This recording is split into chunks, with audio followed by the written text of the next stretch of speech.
네. 사람들마다 두려워하는 것이 있죠. 여러분들은 무엇을 두려워하십니까? 이런 일이 내게 찾아오면 안 되는데 그런 일이 찾아올까봐 우리가 두려워하는 것들이 있죠. 그 두려움이 현실이 되어서 우리 삶에 구체적으로 찾아온다면 우리는 어떻게 행동해야 될까요? 오늘 병원에 갔더니 암 말기라는 진단을 받았습니다.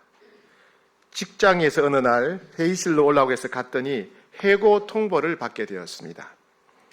사랑하는 가족이 갑작스럽게 죽음에 이르게 되었습니다. 여러분, 이럴 때는 어떻게 행동하실까요? 어느 날 불의의 사고를 당해서 그동안 준비하고 기대했던 미래의 모든 계획들이 물거품이 되어 사라질 때 우리는 어떻게 생각하고 어떻게 행동하게 될까요? 이것이 바로 에레미야 애가를 기록한 선지자가 2600년 전에 질문했던 내용입니다. 당시는 세계 최강대국인 바벨론이 이스라엘, 즉 남유다를 3번이나 쳐들어왔습니다. 저항하는 군인들은 모조리 죽여버렸습니다. 바벨론 군대는 예루살렘 성을 2년 동안이나 포위하면서 공격했습니다. 성이 2년 동안 포위되었기 때문에 예루살렘 백성들은 많은 사람들이 굶어 죽거나 식수가 오염되어서 전염병으로 죽었습니다. 도시는 완전히 불탔습니다. 그리고 백성들의 모든 재산은 다 빼앗기고 약탈당했습니다. 그리고 살아남아있던 사람들은 노예로 삼기 위해서 바벨론으로 다 끌려가고 말았습니다. 이런 역사적인 배경에 기록된 것이 에레미야 애가입니다. 애가라는 말은 슬픔의 노래라는 뜻이죠. 원래는 에레미야의 눈물 이런 뜻입니다. 슬픔의 노래라는 얘기죠. 네. 보통 그런 성경을 보게 되면 주제가, 결론이 맨 앞에 있거나 맨 뒤에 있는 경우가 많습니다. 맨 뒤에 있는 게 많죠, 그죠? 마가복음 같은 경우는 하나님의 아들 예수 그리스도의 복음이라. 그러니까 이런 주제가 제일 처음 나오죠. 이런 걸 두갈식이라 그러고 주제가 맨 뒤에 나오는 것을 미갈식이라 그러죠. 학교 다닐 때 배우셨죠? 국어책 72쪽에 나왔는데, 예. 근데 에레미야 애가는 특이하게 핵심 주제가 한가운데 나옵니다. 1, 2, 3, 4, 5장 중에 3장에 에레미야 애가의 주제가 있어요. 1장과 5장이 대조가 되고 2장과 4장이 대조가 되고 3장이 핵심 주제입니다. 이것을 이제 문학적으로는 교차 대꾸법이다 이렇게 말합니다. 오늘은 그 핵심 주제가 되는 3장을 중심으로 하나님께서 우리들에게 주시는 말씀을 듣고자 합니다. 이 에레미야 애가는 그냥 책상에 앉아서 쓴 글이 아니고 나라가 망한 현실 가운데 모든 재산을 빼앗기고 가족들이 살해당하거나 끌려가는 비참하고 절망적인 현실에서 우리의 고통과 비교할 수 없을 만큼 끔찍하고 심각한 절망과 슬픔의 현장에서 기록한 것입니다. 그 마음을, 역사적인 배경을 헤아리면서 오늘 말씀 우리가 들었으면 좋겠습니다. 먼저 에레미야는 1장과 2장에서 그 당시 이스라엘이 얼마나 비참하고 절망적인 상황이었는가를 설명합니다. 나라가 망하고 백성들이 포로로 끌려갔다고 합니다. 1장 1절에 보니까 슬프다 이 성이여 전에는 사람들이 많더니 이제는 어찌 그리 적막하게 앉았는고. 전에는 사람들이 많이 다니던 길에 사람이 없다는 겁니다. 1장 2절에는 아무도 도와줄 자가 없어서 밤에 잠이 안 오고 눈물만 흐른다. 밤에는 슬피 우니 눈물이 뺨에 흐른다. 예. 그 다음에 모든 재산을 다 빼앗겼다. 1장 10절에 대적이 손을 펴서 그의 모든 보물들을 빼앗았나이다. 그래서 모든 걸 다 잃었으니 가족도 잃고 재산도 잃고 집도 파괴되고 하니까 나라를 잃어버렸으니까 눈물이 강이 되어 흘러내린다. 1장 16절에 그렇게 기록되어 있습니다. 강물이 흐르듯이 눈물이 흘러내린다. 그래도 아무도 나를 위로하거나 도와줄 자가 없다. 1장 17절에 두 손을 폈으나 위로할 자가 없다. 예. 왜 이렇게 되었느냐 하면 그 당시 이스라엘 백성들이 하나님께 불순종했기 때문에 우상 숭배에 빠졌기 때문에 그렇다는 겁니다. 1장 18절에 하나님의 명령을 거역했기 때문이다. 1장 20절 하나님께 반역했기 때문이다. 2장 5절 하나님 말씀에 무관심했기 때문에 오히려 하나님을 귀찮아하고 싫어했기 때문이라는 겁니다. 유다 백성들은 하나님을 믿고 따른다고 했지만은 사실은 우상을 많이 숭배했어요. 그 당시 이스라엘 백성들이 살던 예루살렘에는 각 나라에서 가져온 우상으로 가득했습니다. 부자 된다는 우상, 건강하게 된다는 우상, 전쟁에서 이기고 안전하도록 도와주는 우상, 각종 우상의 전시관 같은 곳이 예루살렘이었습니다. 그만큼 우상이 가득했습니다. 당시 이스라엘의 영적인 모습을 비유로 하자면 마치 바람난 아내와 같았습니다. 멀쩡한 본 남편이 있는데 남편을 집에 두고 밖에 나가서 여러 남자와 더불어 난잡한 관계를 갖는 아내의 모습이 바로 이스라엘 백성들의 모습입니다. 남편은 아무리 그러지 말라고 경고해도 회개하고 돌아오기만 하면 다 용서해 주겠다고 해도 그 말을 듣지 않고 계속 밖으로 돌아다닙니다. 하나님은 이스라엘 백성들을 향해서 하나님만 남편으로 섬기고 하나님만 사랑하고 의지하라고 말씀하셨지만은 이 간단한 계명을 이스라엘 백성들이 어기고 부자 된다는 우상들, 건강해진다는 우상들, 사업에 성공한다는 우상들, 출세하게 되는 우상들, 전쟁에 이기게 해준 각종 우상들을 그들이 숭배하고 있었습니다. 그래서 결국 하나님은 바벨론 왕 느부갓네살을 통해서 북이스라엘, 남유다를 샅샅이 짓밟습니다. 그리고 이스라엘은 이제 하나님 대신에 바벨론 왕 느부갓네살을 신으로 하나님으로 섬기는 그런 고통에 빠지게 되었습니다.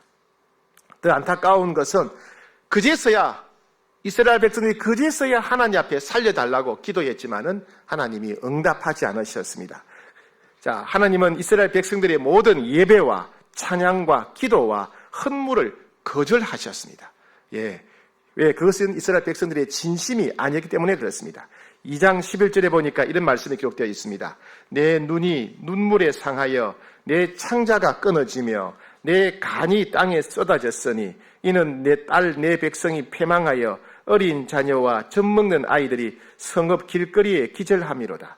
눈물을 얼마나 많이 흘렸는지 눈에 병이 났대요.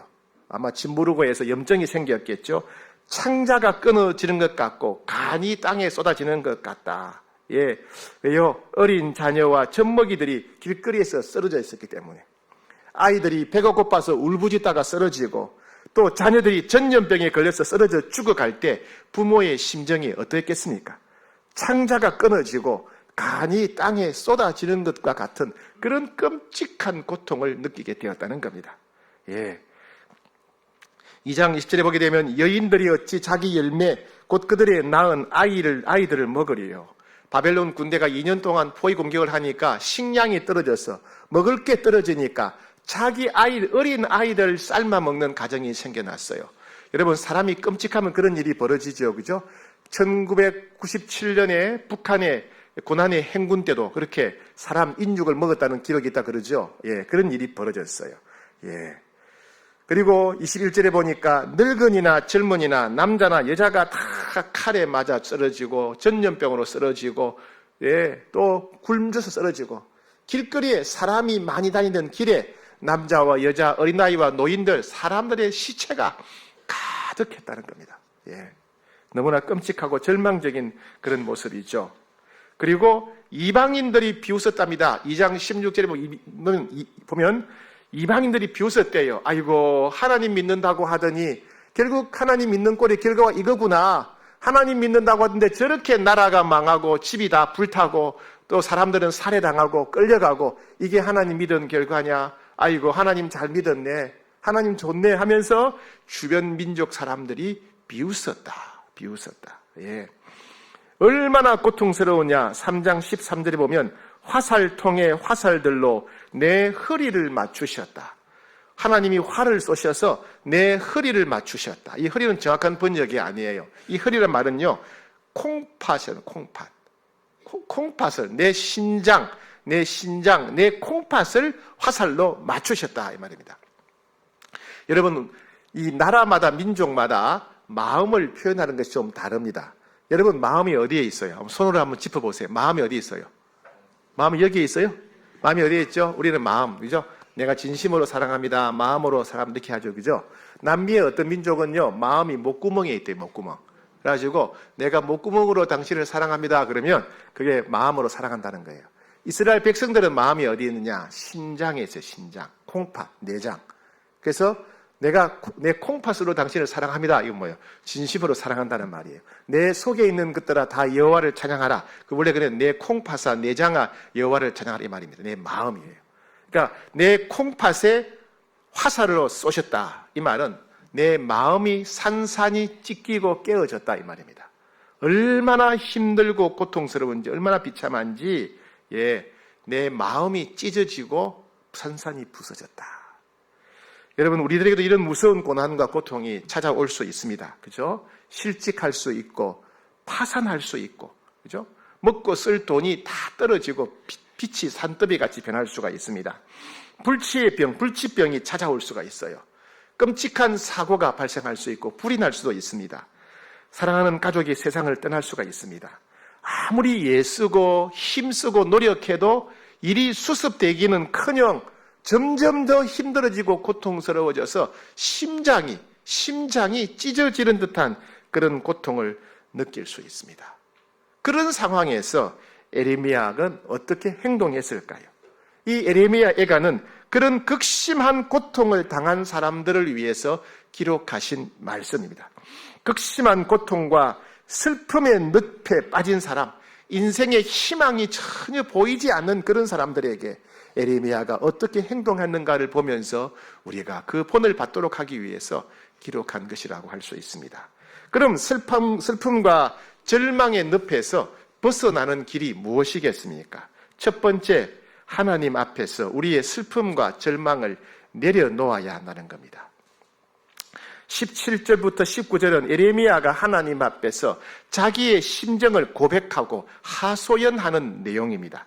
에레미야는 나는 지금 평강이 무엇인지 행복이 무엇인지 다 잊어버렸습니다. 이렇게 하나님 앞에 하소연해요. 내 마음에는 전혀 평강이 없고 행복이 없다 이 말이죠. 17절 같이 읽어볼까요? 시작. 주께서 내 심령이 평강에서 멀리 떠나게 하시니 내가 복을 내어버렸나이다. 네, 행복이 무엇인지 다 잊어버렸습니다 이 말입니다. 그 다음에 힘이 다 빠지고 희망이 사라져버렸답니다. 18절 시작. 스스로 이르기를 나의 힘과 여호와께 대한 내 소망이 끊어졌다 하였도다. 내 몸에 힘이 다 빠져버렸다. 내 마음에 힘이 다 빠져버리고 희망이 사라져버렸다. 아무런 희망이나 기대가 없다. 생각하면 생각할수록 절망이라고 하는 큰 바위가 나를 꽉 짓누르고 있습니다. 이렇게 표현합니다. 20절 내 마음이 그것을 기억하고 내가 낙심이 됩니다. 온몸에 힘이 다 빠져버려서 삶의 의욕도 없고 희망도 없고 기쁨이나 평강이 없고 절망이라고 하는 큰 바위가 나를 꽉 누르는 것처럼 그렇게 고통스럽습니다. 라고 하나님께 하소연합니다. 여러분 슬픔이나 절망의 감정은 마치 우리 마음의 독약과 같습니다. 절망과 슬픔의 감정을 우리 마음 안에 계속 간직하게 되면 그것이 우리 마음의 상처가 되고 우리 마음이 병들게 됩니다. 미워하는 마음, 분노하는 마음, 부끄러운 마음, 슬픈 마음, 절망한 마음 이런 마음들이 우리를 마음을 무너지게 만들고 낙심한 마음 또 절망의 마음이 결국 우리 마음을 우울하게 만들어서 우울증 걸리게 하지요. 그렇죠? 우리는 몸에 있는 힘도 다 빠지게 되고 마음에 있는 힘도 다 빠져서 삶의 의욕을 완전히 상실하게 됩니다. 마음이 병들었기 때문에 그렇습니다. 그래서 우리는 이러한 감정을 가슴에 담아두지 말고 하나님 앞에 토하기를 시작해야 됩니다. 우리의 감정에 담겨 있는 것을 하나님 앞에 하나하나 꺼내어서 고백하며 내려놓아야 됩니다. 우리가 얼마나 힘든지 우리가 얼마나 슬픈지 하나님께 말씀드려야 돼요. 우리가 얼마나 억울하고 원통한지 하나님 앞에 그 마음을 내려놓아야 됩니다. 내가 얼마나 낙심하고 내가 얼마나 괴롭고 내가 얼마나 앞이 캄캄한지 하나님 앞에 다 쏟아내고 고백해야 됩니다. 하나님 앞에 우리의 감정을 토하는 것은 우리 마음에 들어온 독약을 토하여 뱉어내는 것입니다. 마음의 독을 토해내야 됩니다. 분노의 독을 토해내야 됩니다. 원망의 독을 토해내야 됩니다. 부끄러움의 독을 토해내야 돼요. 두려움의 독을 토해내야 됩니다. 슬픔의 독을 토해내고 절망의 독을 하나님 앞에 다 토해내야 됩니다. 나를 병들게 하는 모든 독약을 토해낸다고 하는 심정으로 하나님 앞에 고백해야 됩니다.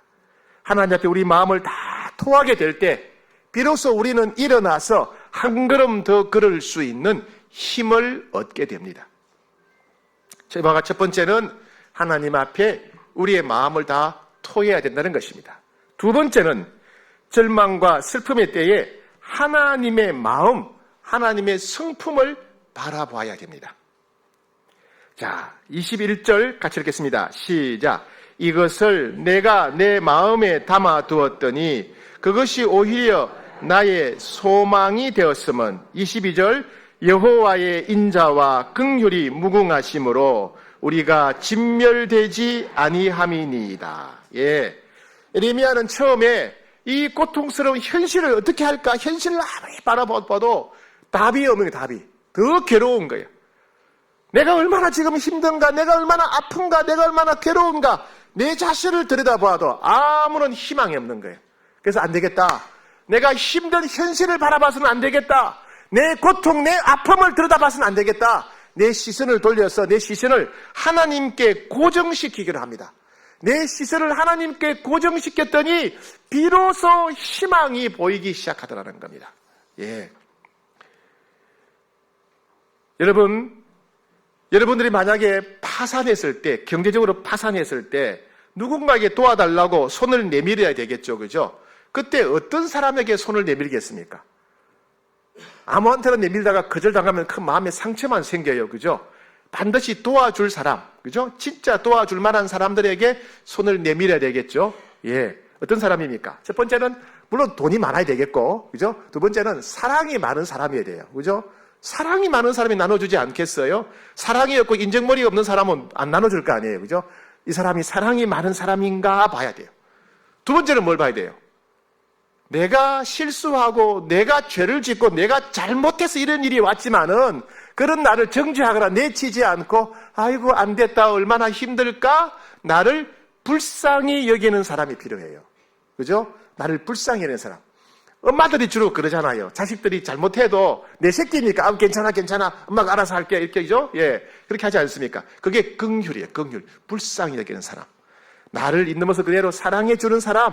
내가 실수하고 잘못했지만은 나를 정죄하지 않고 나를 불쌍히 여겨주는 사람. 사랑과 긍휼이 많은 사람에게 우리가 손을 내밀어야 되는 거예요. 그렇죠? 너무 어려워요? 아니죠? 예. 예레미야는 가만히 하나님을 바라보니까 사람의 사랑은 한계가 있는 거예요. 사람의 사랑은 유통기한이 있어. 그죠? 사람의 긍휼도 한계가 있어요. 그런데 하나님의 사랑은 무궁하신 거예요. 하나님의 긍휼은 무궁하신 거예요. 하나님의 무궁하신 영원토록 변치 않는 사랑을 인자라 그래요. 인자하신. 하나님의 긍휼도 무궁하신 거예요. 하나님을 바라보니까 하나님의 인자와 긍휼은 무궁하시구나.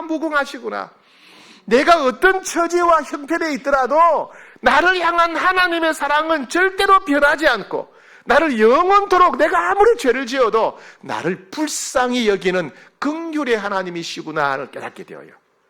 그렇다면 내가 문제를 보지고 세상을 보지 않고 내가 얼마나 힘든가를 바라보지 않고 하나님의 사랑과 긍휼, 인자와 긍휼에 내가 주목해야 되겠다.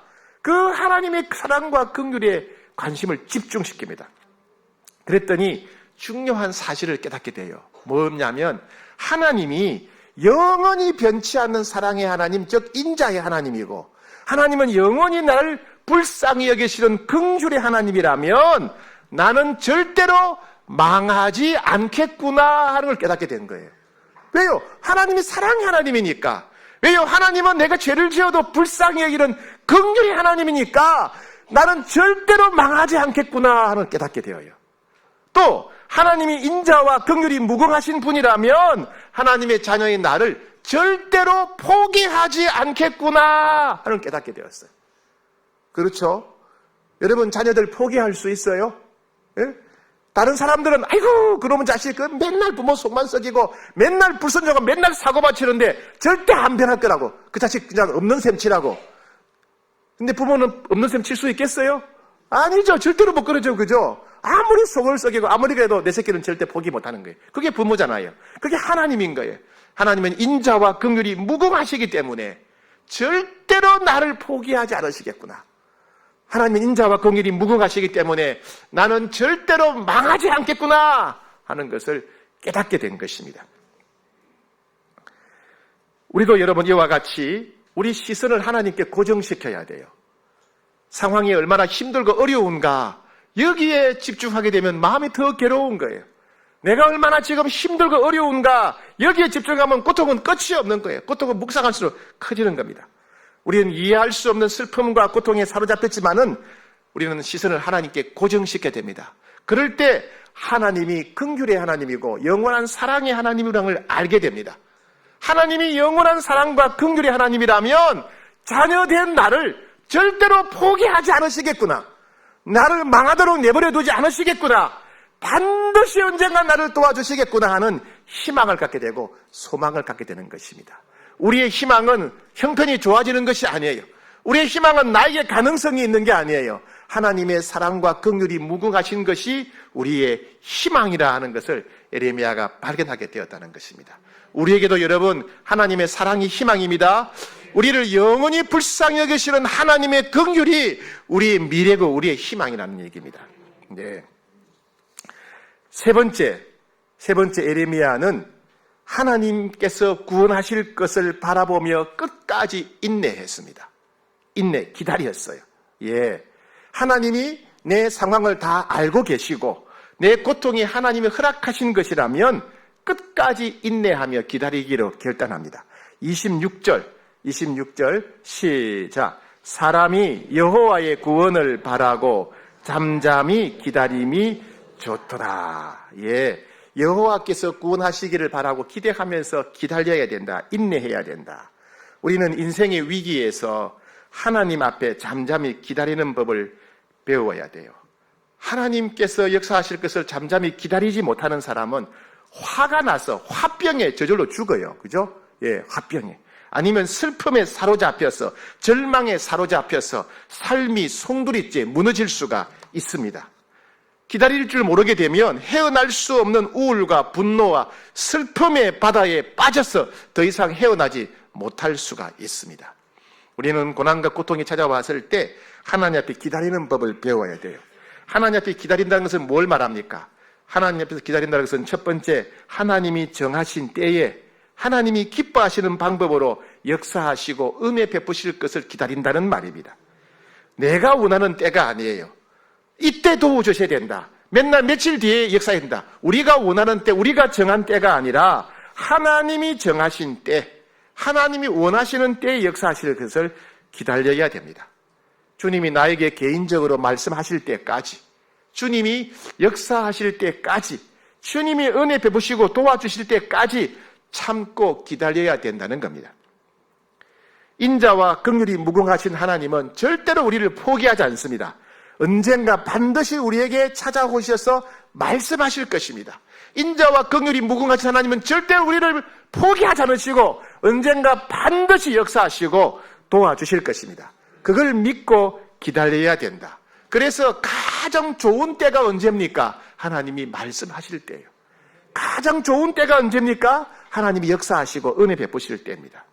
우리는 인생에서 일어나는 모든 일에 대해서 우리는 알 수가 없어요. 그죠? 왜 이런 일이 닥쳤는지, 내게 이런 왜 고난이 닥쳤는지 우리는 다 이해 못합니다. 하나님의 계획을 모릅니다.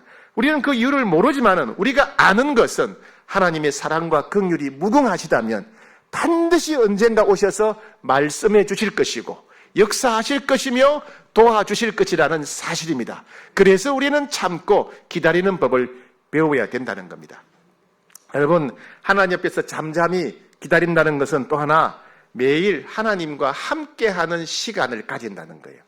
그냥 잠자면서 쿨쿨 잠자면서 술 마시면서 영화 보면서 놀러 다니면서 기다리는 게 아니에요. 하나님 앞에서 하나님과 함께하면서 기다린다는 거예요. 새벽 기도회를 통해서 말씀을 듣고 묵상하며 마음을 토하면서 기다려야 됩니다. 큐티하고 통독하면서 하나님의 말씀을 묵상하면서 하나님께서 말씀하시기를 귀를 기울이며 기다리는 것입니다. 그래서 하나님 앞에 잠잠히 기다린다는 것은 그냥 기다리는 것이 아니고 하나님을 만나는 시간을 따로 떼어놓고 하나님 앞에서 기다리는 시간을 따로 떼어놓고 기다려야 한다는 것입니다. 예. 하나님 앞에 기다리기 위해서 시간을 따로 떼어놓고 기다리려고 한다 그러면 하나님 만나는 시간을 방해하는 것들을 제거해야만 됩니다. 시간은 저절로 오는 게 아니에요. 그래서 TV 보는 시간, 인터넷 하는 시간, 카톡하는 시간을 줄여야 됩니다. 그래서 하나님 만나는 시간, 하나님 앞에 무릎 꿇는 시간, 말씀에 귀를 기울이는 시간, 마음을 토하며 하나님 바라보는 시간을 따로 떼어놓고 기다려야 됩니다. 때로는 일찍 자고, 좀 더 일찍 자고, 좀 더 일찍 일어나야만 그런 시간을 만들 수가 있어요. 그죠? 방해물을 제거하지 않는다면 우리는 절대로 하나님 만날 수가 없어요. 방해물을 제거하지 그냥 평소대로 살면서 하나님을 잠잠히 기다린다. 그건 말이 안 됩니다. 왜요? 우리 마음에 하나님을 기대하는 마음이 없어지기 때문에 그렇습니다. 하나님을 홀로 대면하여 기다리려면 시간을 따로 떼어놓고 기다려야 됩니다. 여기에 우리에게 주시는 희망의 말씀, 약속의 말씀이 있습니다. 하나님은 슬픔과 고통의 늪에 빠졌지만은 하나님께 마음을 다 토하고 문제를 보지 않고 자신을 보지 않고 하나님의 사랑과 긍휼을 바라보고 그리고 잠잠히 하나님의 때와 하나님의 역사를 기다리는 사람들에게 이렇게 말씀하셨습니다. 25절 말씀 같이 읽겠습니다. 시작. 기다리는 자들에게나 구하는 영혼들에게 여호와는 선하시도다. 하나님이 말씀하시기를 기다리는 사람이 복이 있답니다. 하나님이 역사하시기를 기도하는 사람이 복이 있답니다. 누구 말씀이에요? 누구 말씀이에요? 하나님의 약속의 말씀이에요. 하나님의 약속의 말씀이기 때문에 이 말씀은 반드시 이루어집니다. 풀은 마르고 꽃은 시들고 세상은 변하지만은 이 말씀은 변하지 않고 그대로 이루어질 것입니다. 다시 말씀드립니다. 하나님이 말씀하시기를 기다리는 사람은 복됩니다. 하나님이 역사하시기를 구하며 기다리는 사람은 복됩니다. 복되단 말이 뭐예요? 그게 가장 좋은 길이다. 그게 가장 지혜로운 길이다. 그게 가장 확실한 길이다. 그런 뜻입니다. 여러분, 음악의 아버지가 누군지 아십니까? 음악의 아버지. 그런 거 몰라도 천국에는 아무 문제 없어요. 예. 바흐가 음악의 아버지라 그래요. 별명이 있어요, 별명. 그럼 음악의 어머니는 누굽니까? 바흐의 아내가 아니고 현대 음악의 어머니라 그럽니다. 음악의 어머니. 예. 음악의 악성이 있어요, 악성. 이 악성은요, 즐거울 악자예요. 그러니까 음악의 성자. 최고의 호칭이죠, 그죠? 아버지, 어머니보다 취한 게 음악의 성자. 누군지 아십니까? 베토벤. 그런 건 몰라도 구원받는 아무 문제 없으니까 걱정하지 말. 괜찮아요. 하여튼 음악의 성자는 누구라고요? 베토벤. 예, 가장 위대한, 역사상 가장 위대한 음악가 하면 베토벤이라 그 말입니다. 성자라 불릴 정도니까. 근데 이 음악의 성자라 불리던 이 베토벤은 원래는 극심한 가난과 고통에 시달렸던 사람이에요. 예, 너무 가난해 정말 먹기가 힘들고 질병, 자기에게 발생한 병으로 인해서 극심한 슬픔과 울분의 늪에 빠졌습니다. 그래서 32살 때, 젊을 때, 32살 때 자살하기로 결심을 하고 유서를 썼어요. 32살 때 유서를 썼는데 이 유서를 읽어보게 되면 이 사람이 얼마나 심각한 슬픔과 절망에 사로잡혔었는가를 우리가 볼 수 있습니다. 내용은 이렇습니다. 나는 지난 6년 동안 좀 더 나아질 것이라고 하는 희망에 속아서 살아왔다. 그러나 더 이상 희망이 없다. 절망이다. 나는 귀머거리다. 음악가인 나에게 있어서 더 예민해야 할 청각 기능을 완전히 잃어버렸다. 음악은 소리로 하는 거잖아요, 그죠? 근데 소리를 들을 수가 없는 거예요. 청각 기능을 완전히 상실해가지고. 그러니까 음악을 할 수가 없는 거죠. 이 불행을 어떻게 감당할 수 있으랴? 잠시 후면 나는 나의 삶을, 인생을 마감하게 될 것이다. 이 불쌍한 인간아. 이게 이제 유서입니다. 음악가인데 소리를 들어야 될 작곡가가 청각 기능을 완전히 상실해 버렸으니까 음악가로서는 끝이죠. 그래서 자살할 계획을 세운 겁니다. 근데 그때 베토벤은 목숨을 끊지 않았습니다. 오히려 그런 유서 마지막에 하나님께 기도하는 내용을 기록했습니다. 오 하나님, 나에게 마지막으로 순수한 기쁨의 날을 허락해 주십시오.